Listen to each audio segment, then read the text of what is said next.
Facebook page থেকে মানুষ এখন মাসে ১০ থেকে ১৫ লাখ টাকাও আয় করছে। এটা আর নতুন কিছু নয়, গোপন করার মতোও কিছু নয়। এটা এখন সবাই জানে। কিন্তু ফেসবুকের মোস্ট অফ দেম ইনকাম করছে পেজ ব্যবহার করে। কিন্তু ফেসবুকের প্রোফাইল ব্যবহার করেও তো অনেকে আয় করছে। তবে ফেসবুকের প্রোফাইলে নাকি পেজে ইনকাম বেশি? কোনটাতে ভিউ এবং ইনকাম বেশি? আজকে এই বিষয় নিয়ে আলোচনা করব। আর এরই মাঝখানে আমার মেয়ের ৬ মাসের মুখে ভাতের ভিডিও, যেটা তার খালামণির বাসায় করা হয়েছিল, সেই ভিডিওটিও আপনাদের সাথে শেয়ার করছি।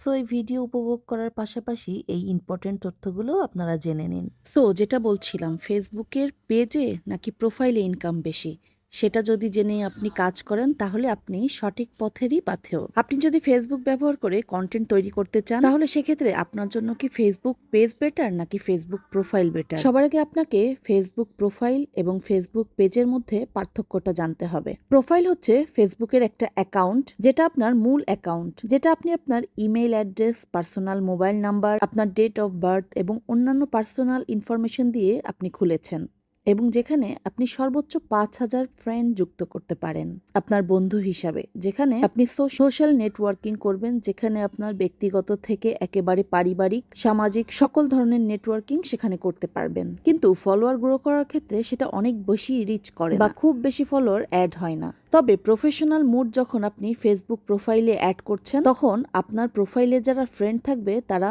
ফলোয়ার্স হয়ে যাবে, অর্থাৎ আপনার ফেসবুক ফ্রেন্ডরা ফলোয়ার্সে কনভার্ট হয়ে যাবে, যেটা হলো ফেসবুক প্রোফাইলের একটা অ্যাডভান্টেজ। বাট আমরা যদি ফেসবুক পেজে আসি তাহলে সেখানে কোনো বন্ধু অ্যাড করার সুযোগ নেই। সেখানে আনলিমিটেড ফলোয়ার এবং লাইক আপনি গেইন করতে পারেন। আপনার কন্টেন্ট, আপনার পোস্ট, আপনার ভিডিওস, আপনার রিলস, আপনার ছবি, এগুলো যদি ভালো হয় তাহলে কিন্তু আপনি মিলিয়ন ফলোয়ার্স বা লাইক আপনার ফেসবুক পেজের কাউন্টে নাম্বার যোগ করতে পারবেন, যেটা কিন্তু আনলিমিটেড নাম্বার হিসাবে থাকবে। নিশ্চয়ই আপনারা এবার ফেসবুক প্রোফাইল এবং ফেসবুক পেজের মধ্যে পার্থক্যটা এবার আপনারা বুঝতে পেরেছেন। এখানের মেজর যেই পার্থক্যটা সেটা হচ্ছে ফেসবুক পেজ তৈরি করা হয়েছে আপনার বিজনেস পারপাসে অথবা কন্টেন্ট প্রোডাকশন পারপাসে। এরপরে হচ্ছে ফেসবুকের যে প্রোফাইল, যেটাকে তৈরি করা হয়েছে ব্যক্তিগত ব্যবহারের জন্য। এরপরে চলে আসি কন্টেন্ট রিচ। কন্টেন্ট রিচ কোনটার বেশি? আর এই কন্টেন্ট রিচের ক্ষেত্রে আপনার ফেসবুক প্রোফাইলের থেকে কিন্তু ফেসবুক পেজ এগিয়ে আছে, কারণ ফেসবুক প্রোফাইলের যেই ফ্রেন্ডরা আপনার প্রফেশনাল মুড অন করার ফলে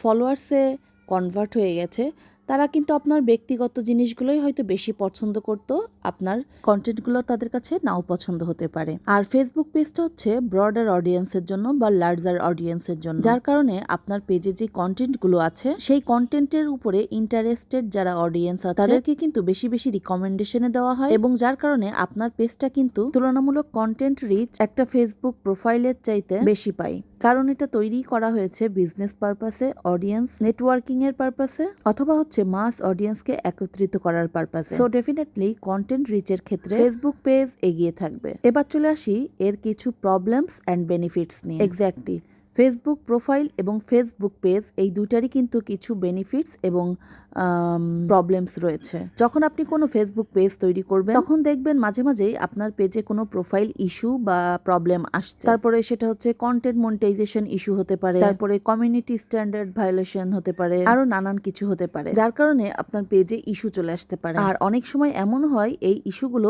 অসমাধানযোগ্য হয়, যার কারণে এটা একটা বড় প্রবলেম তৈরি হয়ে যায়। তবে এই কাজটা যদি আপনি শুধু পেজে না করে প্রোফাইলে করতেন, তখন এই প্রবলেমটা কিন্তু আপনার একটা চিরন্তন সমস্যা হয়ে যেত। তার মানে আপনার প্রোফাইলে যদি কোনো ইস্যু চলে আসে বা কন্টেন্ট কমিউনিটি স্ট্যান্ডার্ড ভায়োলেশন চলে আসে, তখন সেক্ষেত্রে আপনার পেজ যদি রিমুভ হয়ে যায় তাহলে কিন্তু আপনি নতুন করে প্রোফাইল থেকে আরেকটি পেজ তৈরি করে নিতে পারবেন। বাট আপনি যদি আপনার প্রোফাইলেই কাজ করে থাকেন, যার কারণে আপনার প্রোফাইলে যদি কোনো ইস্যু আসে বা আপনার প্রোফাইলটি ভায়োলেশনের কারণে যদি রিমুভ করে দেওয়া হয়, তাহলে আপনার সেই পেজ বা পেজের ক্ষেত্রে তো কোনো ইস্যু নাই, বাট প্রোফাইলটা চলে গেলে কিন্তু আপনি নতুন করে আর কোনো প্রোফাইল পাচ্ছেন না। সো এই সব প্রবলেমগুলো চিন্তা করলে দেখা যায় আপনার যে ফেসবুক পেজ আছে এগুলো কিন্তু সবার ঊর্ধ্বেই আছে এবং এর অনেকই বেনিফিট রয়েছে। সো আমি নতুনদের উদ্দেশ্যে একটাই কথা বলবো যে আপনারা অবশ্যই কন্টেন্ট ক্রিয়েটিং এর ক্ষেত্রে ফেসবুক প্রোফাইলের থেকে ফেসবুক পেজটাই আপনারা ব্যবহার করবেন। আর এই আলোচনাগুলো করতে করতে আমার মেয়ের মুখের ভাতের অনুষ্ঠানটাও শেষের দিকে চলে এসছে। তো আমার মেয়ের মুখের ভাতের অনুষ্ঠানের দিন তার খালামণি অনেক শৌখিন একজন মানুষ, এই যে হচ্ছে তার বড় খালামণি। তো সে সব রকমের আয়োজন করেছে, আয়োজনে কোনো কমতি রাখেনি। আস্ত মুরগি রোস্ট থেকে শুরু করে সে যাবতীয় সকল কিছু, মাছের মাথা, যা যা একটা মুখে ভাতে প্রয়োজন তাই তাই করেছে।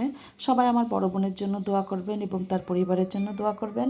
তো আজকে এই পর্যন্তই, আমাদের জন্য দোয়া রাখবেন আর ভালো লাগলে ফলো দিয়ে পাশে থাকবেন। আল্লাহ হাফেজ, শুভরাত্রি।